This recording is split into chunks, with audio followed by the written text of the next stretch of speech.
Voilà un merveilleux chant qui met en relief la nécessité pour chaque chrétien d'être prêt à rencontrer son Dieu. Vous voyez à mes cheveux blancs que je ne suis pas né d'hier et j'ai eu l'occasion tout au long de l'exercice de mon ministère d'assister au départ de tellement de personnes. J'en ai vu qui sont partis dans des angoisses incroyables.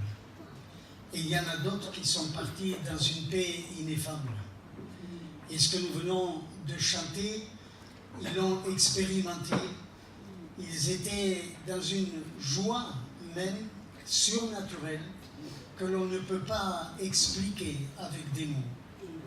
Mais un jour, j'ai été très frappé par le témoignage négatif d'une certaine personne. C'était dans l'assemblée de Béziers, où j'ai eu l'occasion de servir le Seigneur pendant une dizaine d'années. Et il y avait là dans cette église une femme qui était très fidèle avec son mari. Elle était constamment aux réunions et il semblait que tout ce qui concerne la vie avec le Seigneur, elle l'avait saisi, elle l'avait compris. Mais un jour, elle a été atteinte par une terrible maladie. Et puis, j'ai eu l'occasion de me trouver à son chevet dans les derniers jours de sa vie ici-bas sur terre. Et ce qui m'a frappé, c'est de voir l'angoisse qui était dans son cœur. Et quand je lui parlais de l'espérance qui est celle de tous les chrétiens, elle pleurait, elle ne voulait pas quitter cette terre. Et je me suis dit, c'est triste. Une personne qui a été pendant des années et des années, qui a eu l'apparence de quelqu'un de véritablement chrétien, et qui au moment de rejoindre son Dieu, se trouve dans la détresse. Vous savez, mes frères et sœurs, je pense souvent à tous ceux qui le dimanche matin disent d'une manière un peu superficielle, « Seigneur, nous t'aimons ». Et puis, bien souvent, ils ajoutent, « Comme nous l'avons chanté, quand est-ce que nous allons te voir ?» Il y a beaucoup de chrétiens qui, dans leur langage, utilisent cette expression « Viens vite, Seigneur, viens me chercher ». Mais c'est curieux, parce que quand il leur arrive quelque chose qui les met en danger dans la vie ici-bas sur la terre, alors ils réagissent d'une manière différente. Et au lieu de dire « j'ai hâte d'aller te retrouver », alors ils disent « Seigneur, plus tard, plus tard ». Que penseriez-vous d'un enfant qui dit à son papa ou à sa maman « je t'aime » et tous les jours il lui dit « je t'aime » et puis le papa s'en va dans un certain voyage et puis au téléphone il lui dit toujours « papa, je t'aime ». Mais quand le papa à un moment donné lui dit « tu sais, demain je serai de retour à la maison », l'enfant il dit « oh, c'est trop tôt, viens un peu plus tard ». Que penseriez-vous de son amour? J'ai l'impression que certains chrétiens sont comme cela. Ils s'habituent à des phrases, ils s'habituent à une manière de parler et leur foi est devenue une routine religieuse. Mais il n'y a plus un amour brûlant dans leur cœur pour le Seigneur. Et ce qui est important, c'est que l'amour que nous avons pour le Seigneur soit une réalité qui nous propulse en avant. Ce n'est pas la loi qui peut nous aider, mais l'amour fait des miracles. Et l'amour de Dieu dans notre cœur, c'est ce qui doit nous presser et nous pousse à l'obéissance. S'il n'y a pas l'amour, l'obéissance est quelque chose de difficile. Mais quand il y a l'amour, alors tout devient facile. J'aimerais vous lire un passage dans le deuxième livre des Rois, au chapitre 4 et à partir du verset 8. J'aimerais vous parler cet après-midi très simplement, mais de la manière dont nous devons vivre une intimité, une communion réelle et authentique avec le Seigneur. Alors j'ai choisi ce texte au chapitre 4 du deuxième livre des Rois, le verset 8. Un jour, Élisée passait par Sunem.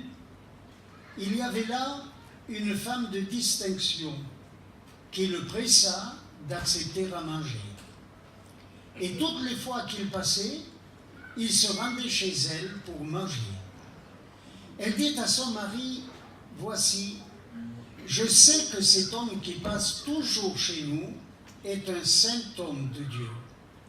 Faisons-nous une petite chambre haute avec des murs et mettons-y pour lui un lit, une table, un siège et un chandelier, afin qu'il s'y retire quand il viendra chez nous. » Élisée, étant revenu à Sunem, se retira dans la chambre haute et y coucha.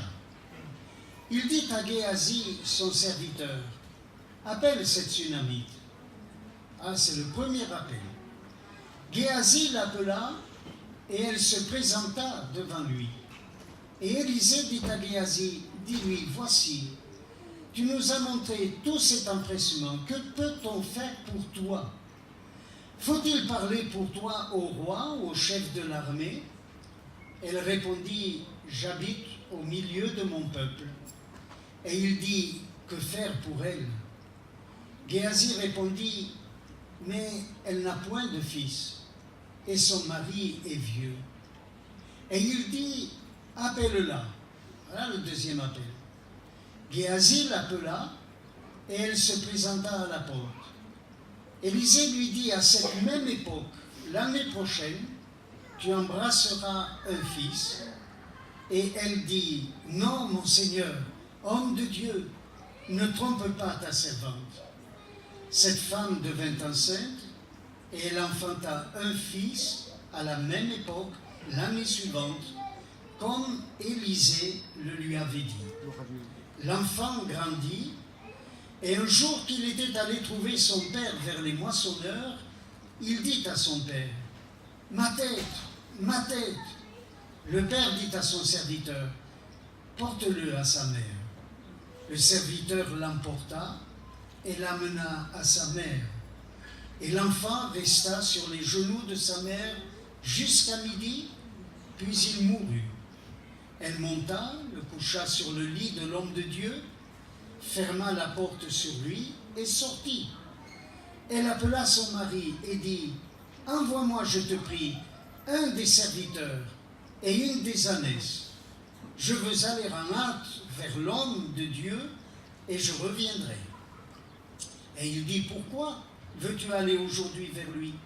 Ce n'est ni nouvelle lune, ni sabbat. » Elle répondit, « Tout va bien. » Puis elle fit sceller l'ânesse et dit à son serviteur, « Mène et pars, ne m'arrête pas en route sans que je te le dise. » Elle partit donc et se rendit vers l'homme de Dieu sur la montagne du Carmel. L'homme de Dieu, l'ayant aperçu de loin, dit à Géasi, son serviteur, « Voici cette Sunamite. Maintenant cours donc à sa rencontre et dis-lui, te portes-tu bien? Ton mari et ton enfant se portent-ils bien? » Elle répondit, « Bien. » Et dès qu'elle fut arrivée auprès de l'homme de Dieu sur la montagne, elle embrassa ses pieds.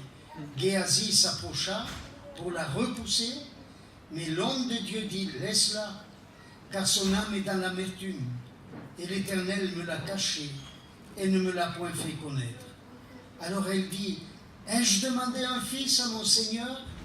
N'ai-je pas dit, ne me trompe pas? » Et Élisée dit à Géasi, « Saint terrain, prends mon bâton dans ta main, pars. Si tu rencontres quelqu'un, ne le salue pas. Si quelqu'un te salue, ne lui réponds pas.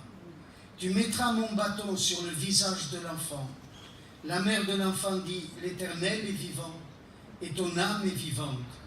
Je ne te quitterai point. » Et il se leva et la suivit. Géasi les avait devancés. Il avait mis le bâton sur le visage de l'enfant, mais il n'y eut ni voix, ni signe d'attention. Il s'en retourna à la rencontre d'Élisée et lui rapporta la chose en disant « L'enfant ne s'est pas réveillé. » Lorsqu'Élisée arriva dans la maison, voici l'enfant était mort, couché sur son lit. Élisée entra et ferma la porte sur eux deux, et il pria l'Éternel. Il monta, se coucha sur l'enfant, il mit sa bouche sur sa bouche, ses yeux sur ses yeux, ses mains sur ses mains, et il s'étendit sur lui, et la chair de l'enfant se réchauffa. Élisée s'éloigna, alla çà et là dans la maison, puis remonta et s'étendit sur l'enfant, et l'enfant éternua 7 fois, et il ouvrit les yeux. Élisée appela Géasi, et il dit « Appelle cette Sunamite ». 3e appel. Géasi l'appela, et elle vint vers Élisée qui dit « Prends ton fils ». Elle alla se jeter à ses pieds et se prosterna contre terre. Elle prit son fils et sortit. Amen. Amen. Seigneur, merci de nous avoir laissé ta parole, où se trouvent de tels récits pour susciter la foi dans notre cœur.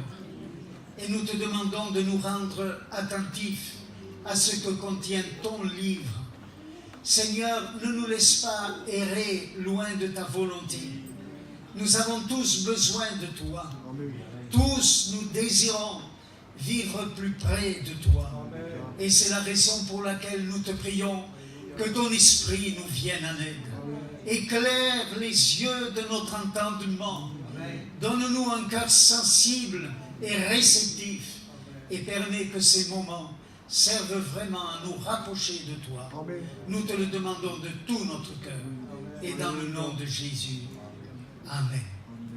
Gloire à Dieu.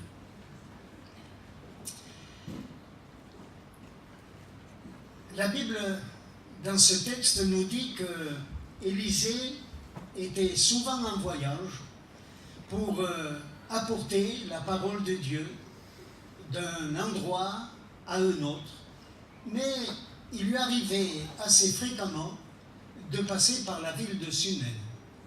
Et dans cette ville de Sunem, il y avait un couple qui craignait Dieu, mais qui avait vraiment besoin d'un fondement encore plus solide dans la foi. Et la femme de distinction, parce qu'il nous est précisé que cette femme était une femme de distinction, avait remarqué que le prophète Élisée était un saint homme de Dieu.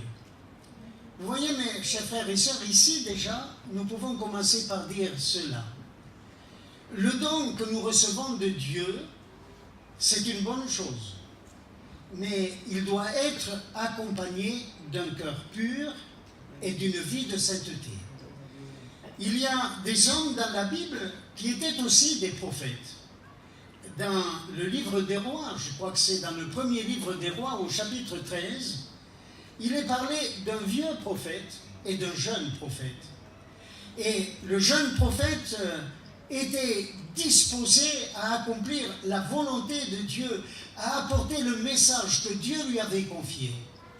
Et il est arrivé jusque dans la ville de Bethel, où se trouvait le vieux prophète. Mais dans cette ville-là, il y avait toutes sortes d'idoles. Il y avait des choses qui étaient en contradiction avec la volonté de Dieu. Et le vieux prophète était là, tranquille. Ça ne le dérangeait pas qu'il y ait des veaux d'or dans cette ville. Vous savez, il s'était habitué, en quelque sorte, à servir Dieu d'un côté, et puis de vivre avec ceux qui vivaient dans l'idolâtrie. Il acceptait le mélange. Et je profite de l'occasion pour vous dire, mes frères et sœurs, la Bible déclare que Dieu a en horreur les cœurs partagés. Si nous voulons servir Dieu, il faut que ce soit avec un cœur entier. Et quand nous sommes vrais, alors la bénédiction de Dieu va être notre partage. Et cette femme avait suffisamment de discernement et s'est rendue compte par la manière de parler d'Élisée, par son attitude, peut-être ses habitudes sur le plan spirituel, sa manière de prier Dieu. Elle s'est rendue compte, c'est vraiment un symptôme de Dieu. Alors, elle a parlé à son mari, elle a dit, c'est pas suffisant que lorsqu'il passe par ici, il vienne prendre un repas. Il faut qu'il demeure dans notre maison. Et pour qu'il demeure ici, dans notre maison, alors, il faut que nous lui construisions une chambre haute, et elle bien précise, non pas une tente, mais il dit une pièce en dur, quelque chose qui est vraiment un domicile pour le prophète, qui constituera un refuge. Et puis, elle l'a fait savoir au prophète, et chaque fois que le prophète passait par là, non seulement il prenait un repas, mais encore, il demeurait dans cette maison. Et cette femme avait pris une décision particulière qu'elle a partagée avec son mari. Elle a dit, il faut que dans cette pièce-là, eh bien, il y ait un lit pour que le prophète puisse se reposer. Il faut qu'il y ait un siège, il faut qu'il y ait un chandelier. Et elle a insisté pour que tout cela soit en tant que mobilier dans cette pièce. Elle a ajouté aussi une table. Alors nous allons voir dans quelques instants ce que cela peut signifier dans notre vie spirituelle. Mais permettez-moi simplement de vous dire ceci. Le prophète Jérémie, au chapitre 14 de son livre et au verset 8, parle à Dieu parce qu'il est dans une grande souffrance. Vous savez que Jérémie était un homme qui souffrait en voyant le peuple de Dieu se désintéresser des choses qui ont une grande importance. Le peuple de Dieu vivait aussi dans l'idolâtrie. Et Jérémie a beaucoup pleuré. D'ailleurs, on trouve dans la Bible le fameux livre qui s'appelle « Lamentation de Jérémie ». Et Jérémie s'est adressé à Dieu en ces termes. Et il a dit, « Pourquoi, ô Dieu, serais-tu comme un voyageur qui passe une nuit, juste un petit instant? Pourquoi serais-tu comme cela? Un héros incapable de secourir, juste deux passages parmi nous, et puis après, eh bien, c'est fini. On n'a plus de relation avec toi. » Vous savez, mes frères et sœurs, j'ai des fois l'impression que certains chrétiens dans l'Église, eh bien, ne connaissent une réelle communion avec le Seigneur que lorsqu'il y a des réunions. Alors, au culte, on est en communion avec le Seigneur. À la réunion de prière, on est en communion avec le Seigneur. Et à la maison, alors, pourquoi on ne serait pas en communion avec le Seigneur? Et au travail, alors, pourquoi on ne serait pas en communion avec le Seigneur? Quelle est la parole que le Seigneur nous a laissée dans l'évangile de Jean au chapitre 15? Il dit, et ça c'est important, « Demeurez en moi, et moi je demeurerai en vous. » Vous savez, on chante parfois ce petit chœur qui est très beau, et je trouve que c'est bien que nous disions cela, mais on dit au Seigneur parfois, « Sois le bienvenu parmi nous. » Comme s'il était juste de passage. Moi je vais vous dire, on ne devrait pas lui dire, « Sois le bienvenu parmi nous », il y a longtemps qu'il nous attend, lui. Nous devrions venir, nous étant pleins, remplis de la présence du Seigneur. Parce que souvent on vient à la réunion pour chercher quelque chose. Alors que le Seigneur voudrait qu'on vienne pour lui apporter quelque chose. Lui apporter quoi? Lui apporter la louange, lui apporter l'adoration. Peut-être même que certains disent, mais moi j'ai du mal à ouvrir la bouche, mais c'est pas ça que je suis en train de dire. Lui apporter le cœur. Et quand on apporte le cœur plein d'adoration, alors il se passe quelque chose dans notre vie. C'est aussi pour cette raison que je voudrais dire, mes frères et sœurs, c'est important qu'à la maison, n'importe où nous pouvons nous trouver, nous prenions conscience que nous sommes en relation avec le Seigneur. C'est aussi pour cette raison que beaucoup de chrétiens ont une attitude à l'heure de la réunion et ils en ont une autre quand ils sont en dehors de la réunion. Et il y a peut-être ici des sœurs qui sont en train de penser, oui, en effet, c'est vrai, mon mari à l'église, il a une certaine attitude, mais à la maison, quand il est avec moi, il en a une autre. Et peut-être Marie est en train de dire la même chose. Là, on dirait une petite sainte, mais quand elle est à la maison, que de colère, que d'agressivité, que de réactions anormales. Or, si le Seigneur habite en nous, il y a des choses qui naturellement vont s'éloigner de nous, parce que nous ne pourrons pas les pratiquer. Alors il faut que nous préparions nos cœurs pour être un réceptacle. La Bible dit dans l'épître de Paul aux Corinthiens que l'Église de Jésus-Christ, c'est le temple du Saint-Esprit. Et le Saint-Esprit habite en nous. Et s'il habite en nous, il faut qu'il s'y trouve à l'aise. Et pour que le Seigneur se trouve à l'aise en nous, alors il faut mettre à sa disposition certaines choses. La première chose qu'elle a voulu mettre, eh bien, c'était le lit pour que l'homme de Dieu puisse trouver le repos. Je ne voudrais pas m'étendre longuement sur ce sujet cet après-midi, parce qu'il y aurait tout un message à faire sur le repos que nous devons trouver par la foi. L'épître aux Hébreux nous parle du sabbat dans lequel les chrétiens sont entrés une fois pour toutes. Et ce qui est important, c'est que nous puissions expérimenter le repos de la foi. Comment voulez-vous que le Seigneur se trouve à l'aise dans un cœur où il y a de l'inquiétude? Comment voulez-vous que le Seigneur se trouve à l'aise dans un cœur où il y a constamment de l'angoisse? Et nous ne sommes pas appelés à manifester ni la crainte, ni l'inquiétude, mais le repos. Parce que quoi qu'il arrive dans notre vie, voici un verset très important que vous ne devez jamais oublier. Toute chose concourt au bien de ceux qui aiment Dieu, de ceux qui sont appelés selon son dessein. Et quand on a compris cela, alors même les circonstances les plus difficiles, elles peuvent parfois nous faire verser des larmes. Et c'est vrai que bien souvent un chrétien peut être amené à pleurer parce que nous traversons des situations qui sont parfois difficiles. Mais comme Paul l'affirme dans un autre passage, le chrétien n'est jamais dans le désespoir. Parce qu'il sait que Dieu a les rênes de toutes choses. Et qu'un jour ou l'autre, il nous montrera la raison pour laquelle on passe par certaines situations difficiles. Nous allons d'ailleurs le voir un peu plus loin dans notre méditation. Le repos, c'est une chose importante. Puis elle a voulu qu'il y ait une table. Vous savez que dans le psaume 23, il est parlé d'une table qui a été dressée en face de nos adversaires. C'est aussi la table où nous pouvons partager avec le Seigneur certaines choses qui sont excellentes.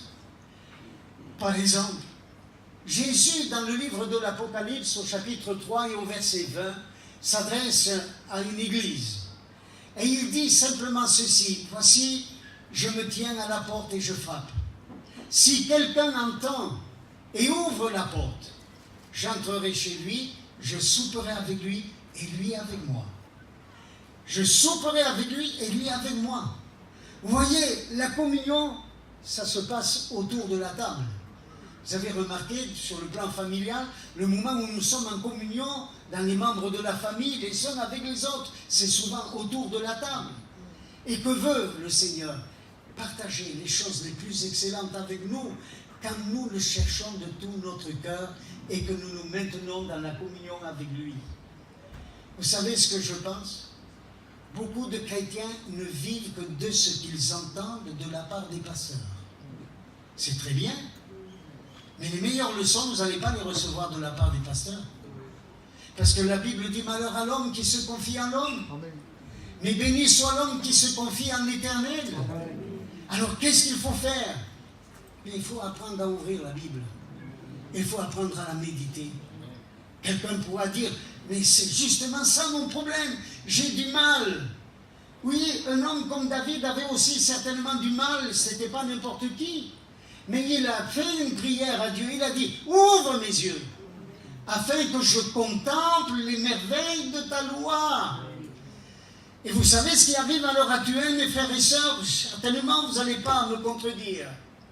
Il y a des heures qui sont gaspillées à regarder une image mobile dans notre maison. Je ne suis pas contre la télévision, ne me prenez pas pour un fanatique, j'ai la télévision. Mais quand on passe des heures à la télévision et qu'on n'est pas capable de passer un quart d'heure dans la méditation de la parole de Dieu, il y a un problème. Vous ne croyez pas? La meilleure vision que nous pouvons recevoir, c'est au travers de ces livres. Après, on s'étonne et on dit, mais on ne voit plus ce que Dieu nous promet dans la Bible, on ne voit plus les choses extraordinaires. Mais pourquoi on ne les voit plus? Parce qu'on ne se tient plus devant lui. Il n'y a pas d'autre secret.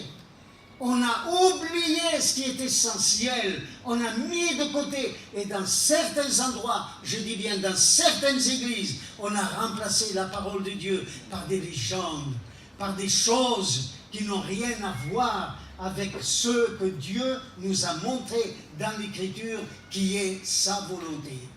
Alors mes frères et sœurs, nous avons besoin de retrouver le chemin de la nourriture que nous recevons directement du Seigneur. Et dans notre cœur, il doit y avoir la table qui doit être dressée. C'est bien de lui dire à l'heure de la réunion, viens Seigneur, donne-nous de cette eau. Bien sûr, nous faisons bien de le chanter. J'apprécie comme vous pouvez l'apprécier de tel cœur. Mais mes frères et sœurs, même en dehors de la réunion, dans les moments où nous sommes seuls et que parfois nous ne savons quoi faire, mais cherchons-le, Seigneur. Cherchons-le au travers de la méditation et demandons-lui de nous parler, de nous nourrir. Je vous assure, quand on se relève de ces moments-là, eh bien, il y a une grande différence. Et tous ceux qui nous entourent peuvent alors aussi s'en rendre compte. Mais il lui fallait aussi un siège pour être assis. Connaissez ce verset de l'Écriture qui dit que nous sommes déjà assis dans les lieux célestes avec Jésus-Christ. La position assise, bien c'est la position d'un disciple qui est à l'écoute de son maître. C'est quelqu'un qui est là tout simplement pour entendre sa voix, recevoir ses conseils, recevoir ses directives. Nous avons besoin de nous nourrir de la parole de Dieu, je viens de le dire. Mais il y a des moments où dans notre vie, nous avons besoin de direction précise. Et parfois, c'est beaucoup plus facile de dire, pasteur, qu'est-ce que je dois faire? Comme si le pasteur était celui qui doit nous aiguiller, d'un côté ou de l'autre. Mais celui qui peut nous donner des convictions profondes, c'est le Seigneur. Parce qu'il parle par le moyen de son esprit. Nous nous disons peuple de la Pentecôte. Et le peuple de la Pentecôte, c'est justement un peuple qui croit en l'efficacité et au ministère béni, extraordinaire du Saint-Esprit. Et le Saint-Esprit, c'est quoi? C'est celui qui parle, parce qu'il est venu pour remplacer Jésus dans ce monde. Est-ce que vous me comprenez? Je ne suis pas en train de dire une chose horrible. Jésus lui-même a dit, quand je partirai, je vous enverrai un autre consolateur. Il lui dit maintenant, moi je suis avec vous, mais lui, il sera en vous. Et que faisons-nous du Saint-Esprit? Il a le pouvoir de parler. Dans le livre des Actes des Apôtres, au chapitre 13, eh bien, il est dit que dans l'église d'Antioche, où il y avait des prophètes, où il y avait des pasteurs, où il y avait des docteurs, il y avait beaucoup de ministères, il y avait un réveil formidable.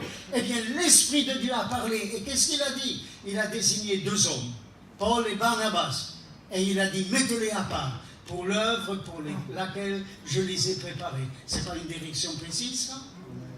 Et souvent, on voit dans le livre des Actes des Apôtres comment l'Esprit de Dieu dirigeait, conduisait. Et nous, eh bien, nous sommes un petit peu comme des brebis errantes.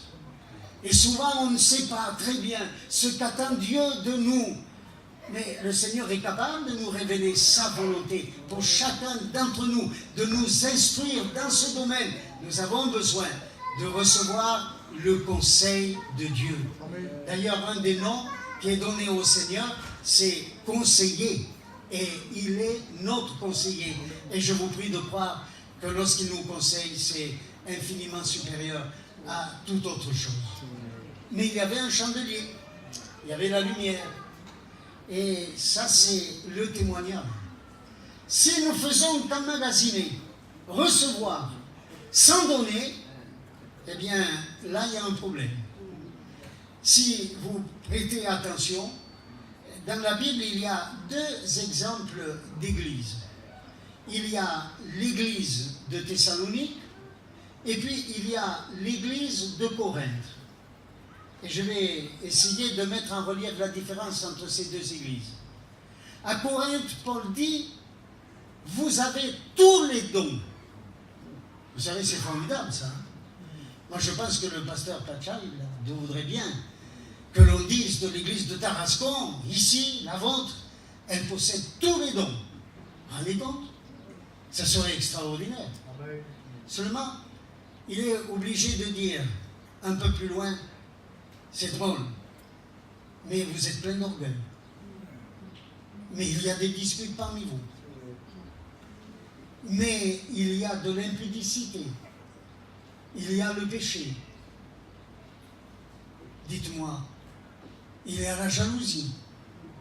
Vous croyez que ça va ensemble? C'est une église qui avait reçu beaucoup de Dieu, mais au lieu de faire que l'évangile parte à l'extérieur et utilise ses dons pour la manifestation de la gloire de Dieu, ils utilisaient cela en quelque sorte pour s'enorgueillir, et l'église était comme un lac fermé qui ne s'écoule pas, et l'eau était en train de se polluer. Par contre, il y a l'église de Thessalonique à côté, et les Thessaloniciens, eh bien, il n'est pas dit qu'ils avaient tous les dons. Non, non, non, pas du tout. Vous ne trouvez pas cela écrit dans l'épître de Paul. Mais il dit, votre foi, elle a une telle réputation que dans toute l'Achaïe, on parle de votre foi. Alors là, vous ne voudriez pas qu'il en soit ainsi? Que l'on dise, oh, dans l'église de Tarascon, il y a une telle foi, un tel dynamisme, que dans toute la région là, Rhône-Alpes et même Provence, eh bien, on entend parler de cela.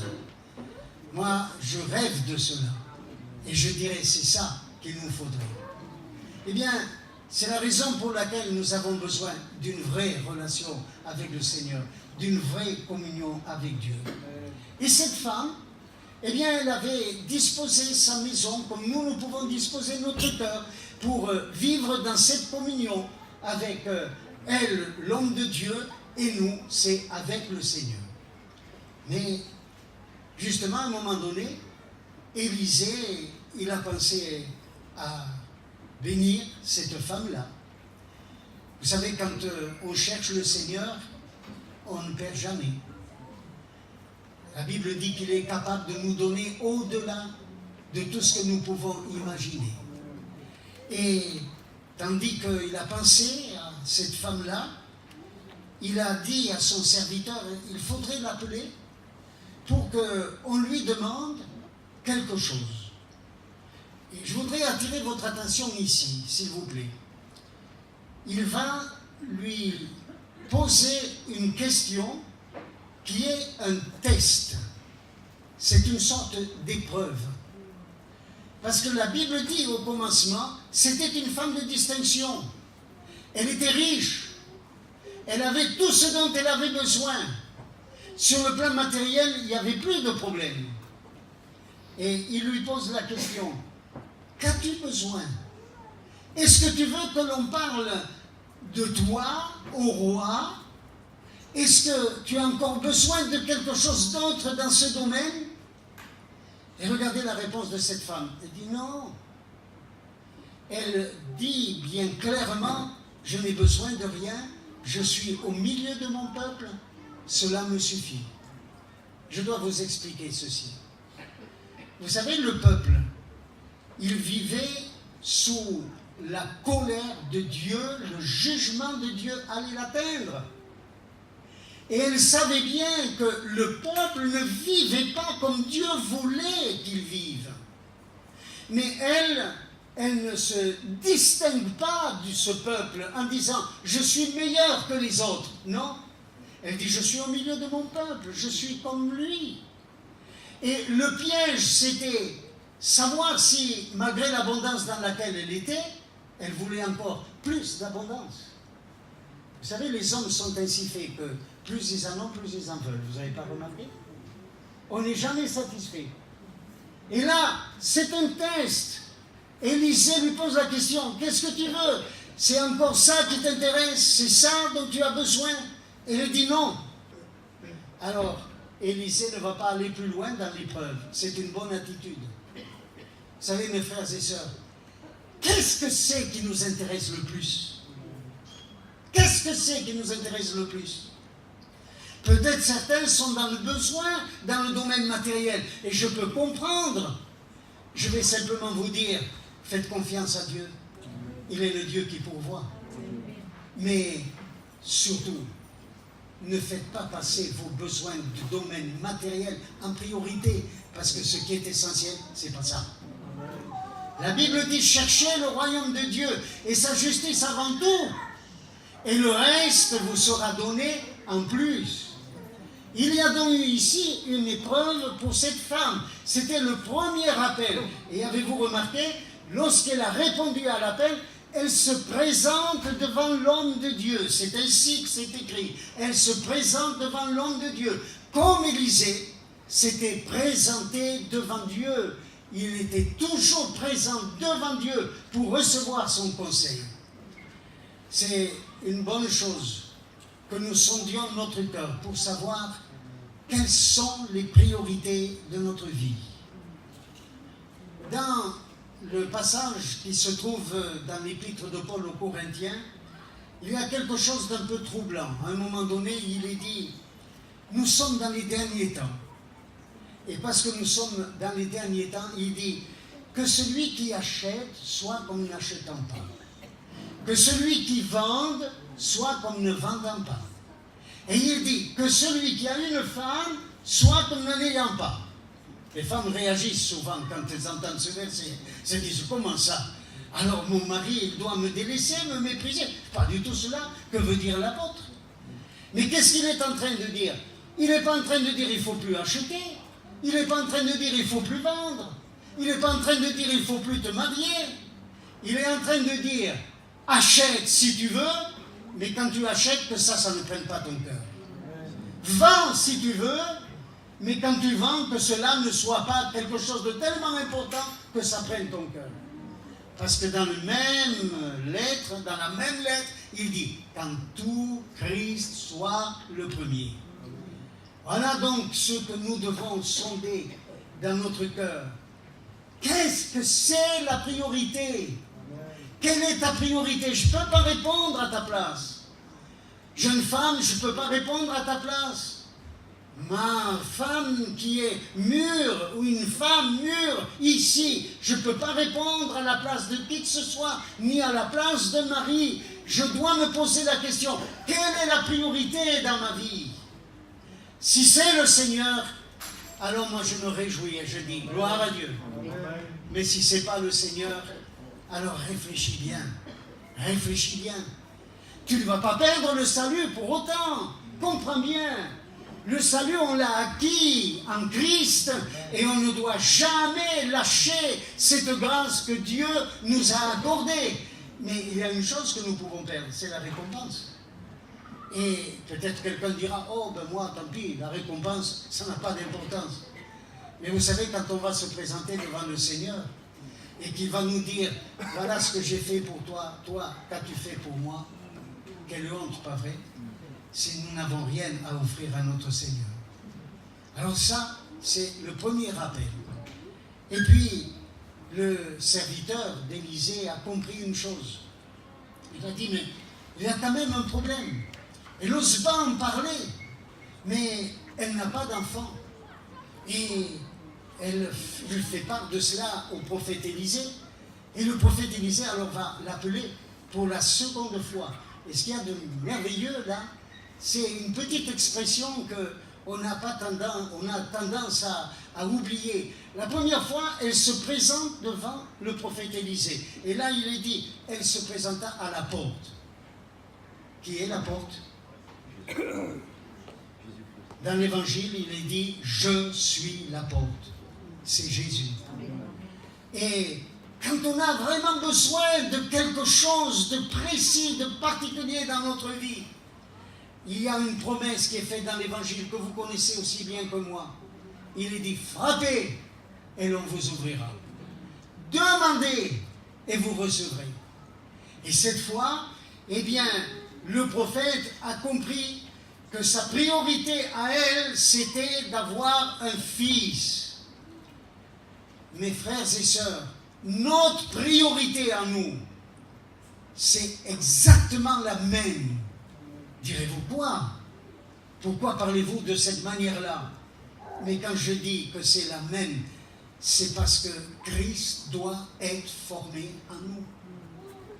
Regardez comment Paul parle. S'adressant à une certaine église, c'est des chrétiens. Il leur dit, mes petits enfants, pour lesquels je souffre comme tout à nouveau les douleurs de l'enfantement, jusqu'à ce que Christ soit formé en vous. Eh bien, c'est là ce que nous devrions désirer les uns et les autres. Que Christ soit formé en nous, que Christ soit visible en nous. Vous savez, être chrétien et avoir un esprit amer, ça ne reflète pas l'esprit de Christ. Être chrétien et avoir de la haine, ça ne reflète pas l'esprit de Christ. Être chrétien et avoir dans son cœur toutes sortes de choses qui sont en contradiction avec la sainteté de Dieu, ça ne peut pas refléter l'esprit de Christ.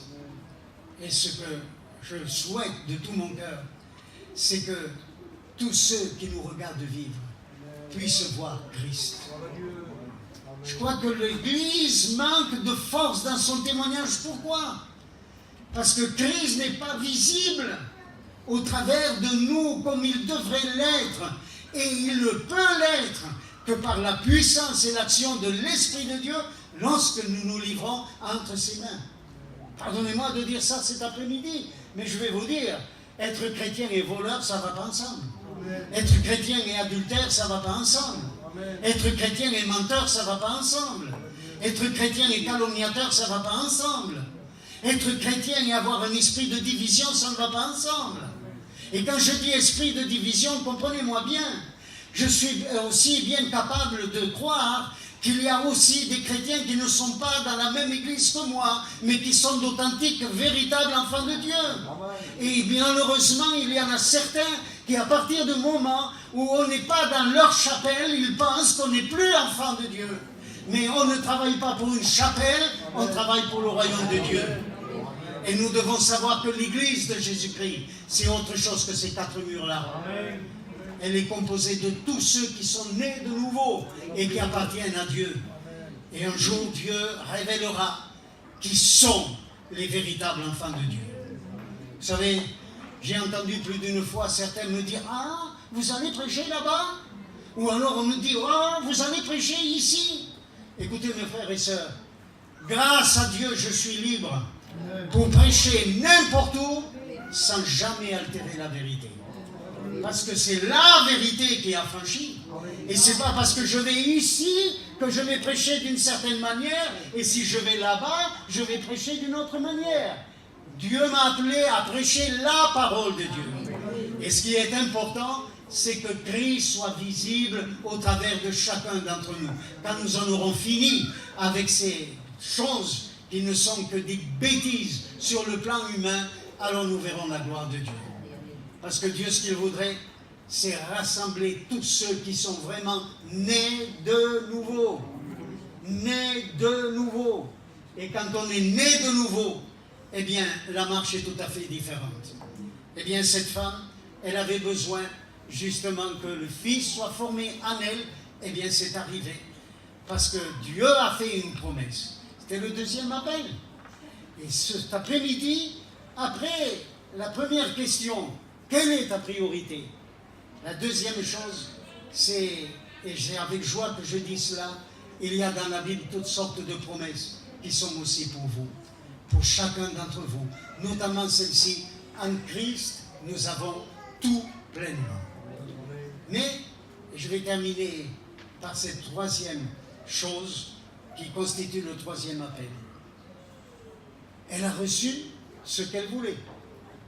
Ce qui est drôle, c'est qu'au moment où elle a ce qu'elle a demandé, cette chose précieuse, ce garçon, ce fils, il tombe malade. Et pas seulement malade, mais il passe de vie à trépas. Et là, on se pose des questions. Vous savez, il y a des moments qui sont difficiles dans notre vie chrétienne. Vous savez, quand on perd quelque chose qui nous a été donné par Dieu, je reviens au témoignage de mon frère hier soir, on se pose la question et on se dit, est-ce que c'est possible? Vous savez, la Bible est remplie de témoignages qui sont particuliers. Je lis par exemple le livre de Job.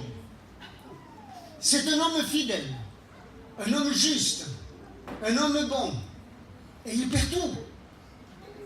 Il est incompris de ses amis, les ennemis n'en parlons pas, il est incompris de sa femme, et puis Dieu vient à son secours à un moment donné.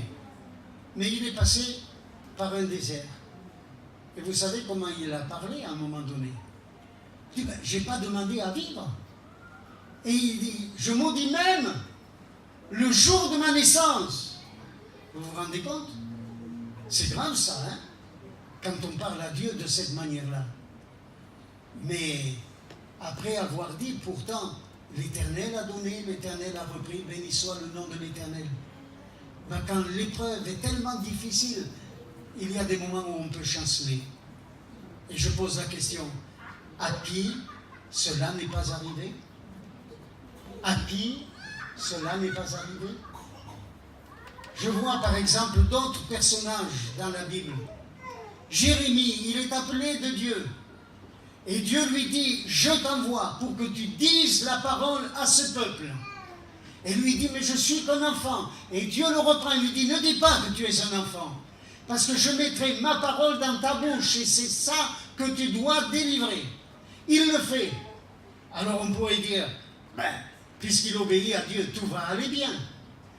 Moi j'ai entendu des pasteurs dire, quand on obéit au Seigneur, eh bien on a le succès et tout réussit. Eh bien moi je vais vous dire, c'est pas vrai.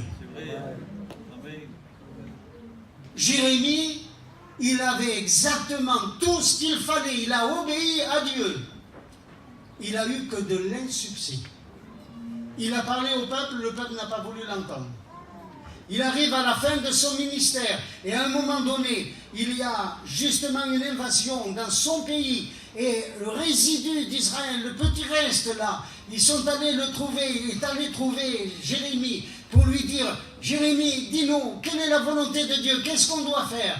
Et Jérémie leur dit, écoutez, surtout ne descendez pas en Égypte. Et puis à peine a-t-il fini de dire, ne descendez pas en Égypte, qu'est-ce qu'il fait le peuple? Eh bien, il dit, d'accord, tu nous as dit la pensée de Dieu, mais nous, on descend en Égypte. Quel est le succès qu'il a eu dans son ministère? Aucun. Les femmes qui étaient en Égypte ont été averties par le prophète parce qu'elles adoraient des idoles. Et quand ils ont entendu le prophète parler comme ça, vous savez ce qu'elles ont fait? Elles ont dit, tu nous dis cela, mais depuis que tu nous dis cela, eh bien tout va mal pour nous, alors nous ne t'obéirons pas et nous continuerons à faire ce que nous voulons. C'est-à-dire qu'on dirait parfois que tout va en sens inverse de ce que Dieu nous a fait comme promesse. Ça ne vous est jamais arrivé? En sens inverse. Alors à ce moment-là, on commence à douter. Eh bien, pas la Sunamite. Parce qu'elle avait une telle communion avec Dieu qu'elle s'est dit à l'intérieur d'elle-même, l'homme de Dieu, il ne peut pas me tromper. Et regardez son attitude.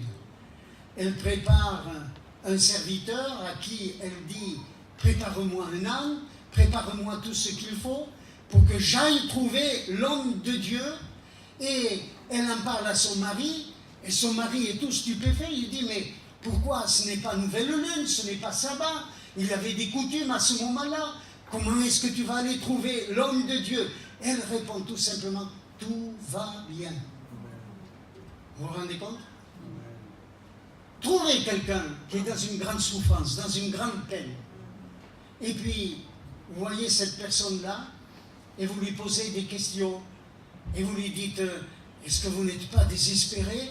Elle va dire « Oui. » Mais si vous trouvez quelqu'un qui vous dit « Oui, je suis au bout du rouleau, mais tout va bien. » Ah, là, vous avez la preuve d'une authentique et véritable foi. Tout va bien. Pourquoi? Parce qu'elle a la foi en la puissance de la résurrection. Et ça, c'est une chose importante. L'Esprit de Dieu qui habite en nous, c'est l'Esprit de Dieu qui a ressuscité Christ d'entre les morts. Et si le Christ, par la puissance du Saint-Esprit, habite en nous, il a le pouvoir de changer les circonstances les plus difficiles en bénédiction pour nos vies. Même si, parfois, il nous semble que Dieu est sourd à nos prières. Ça ne vous est jamais arrivé de dire « j'ai crié » et il ne répond pas? Lisez tout le livre des psaumes et vous allez voir comment David, à un moment donné, dit « jusqu'à quand, Seigneur ?» Même le prophète Habakkuk dit cela. « J'ai crié, j'ai prié, jusqu'à quand, Seigneur ?» Plus je prie et plus je vois qu'il se passe le contraire. Plus je crie à la violence et plus il y a de violence autour de moi. Seigneur, pourquoi? Et Dieu, savez-vous qu'est-ce qu'il lui répond? Il lui dit, toi, ne t'inquiète pas de ça, tiens-toi à ton poste. Continue à exercer la foi. Persévère, parce que Dieu ne nous trompe pas. Dieu est fidèle. Nous sommes infidèles, mais pas lui. Alors il faut continuer envers et contre tout. La foi, c'est bien, mais la persévérance de la foi, c'est encore mieux. Et Dieu permet que notre foi soit souvent éprouvée. Et c'est ce qui est arrivé à cette femme. Et alors là, elle s'est jetée aux pieds de cet homme de Dieu. Comme nous devons nous jeter aux pieds du Seigneur. Il y a des moments où nous n'avons pas d'autre chose à faire. Je vais même vous dire, ça m'est arrivé parfois, de ne pas même pouvoir ouvrir la bouche et de devoir dire, Seigneur, tu sais toutes choses, c'est tout. Je me remets entre tes mains. Ma confiance est en toi. À quoi me servirait-il de te dire toutes sortes de paroles inutiles? Tu connais mon cœur. Quand on en est là, c'est qu'on est au fond du trou. Mais quand on est au fond du trou, le Seigneur est là. Où irai-je pour me cacher loin de toi? Dira un homme de Dieu.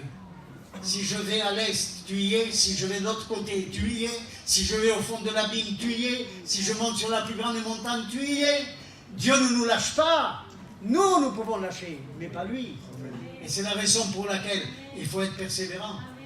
Et le moment est venu pour cette femme où sa foi a été honorée. L'homme de Dieu est arrivé enfin dans la maison. Elle, où est-ce qu'elle avait mis l'enfant? Dans la chambre haute. Vous connaissez, la chambre haute. Là où l'homme de Dieu s'était couché. Les frères et sœurs, il y a quelque chose que l'Église a perdu de vue. Nous parlons de la croix, mais nous ne vivons pas la croix. Là où il s'est couché, nous devons nous coucher. Vous savez ce que Dieu cherche à faire? C'est mettre notre nature ancienne de côté. Nous sommes devenus une nouvelle créature, mais souvent, vous le savez, la chair a tendance à revenir à la surface. Et Dieu utilise toutes ces épreuves-là pour que nous soyons identifiés à Christ dans la mort, mais pour connaître ensuite la puissance de la vie de résurrection.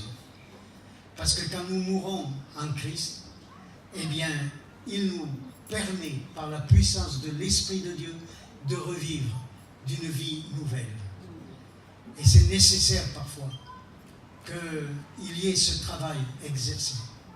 Élisée est arrivé, il s'est couché sur l'enfant, il a mis ses mains sur ses mains, sa bouche sur sa bouche, ses yeux sur ses yeux, il a invoqué le nom de l'Éternel, il l'a fait 3 fois, exactement comme Jésus dont il est dit que pendant 3 jours, il a été dans le sépulcre. 3 fois, c'est une chose importante, Jésus s'est identifié en nous, en toutes choses, et il est descendu jusqu'au sépulcre, mais il n'est pas resté là, il est ressuscité. Oui. Ne crains pas, mon frère, ne crains pas, ma soeur. Ton problème, laisse-le entre ses mains. Ton problème, laisse-le à ses pieds.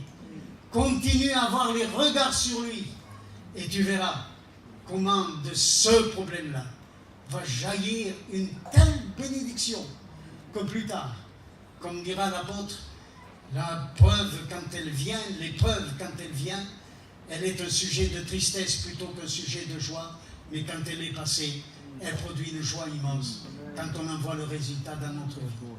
Voilà ce que je voulais partager simplement. Que Dieu vous bénisse. Bénissez mon frère.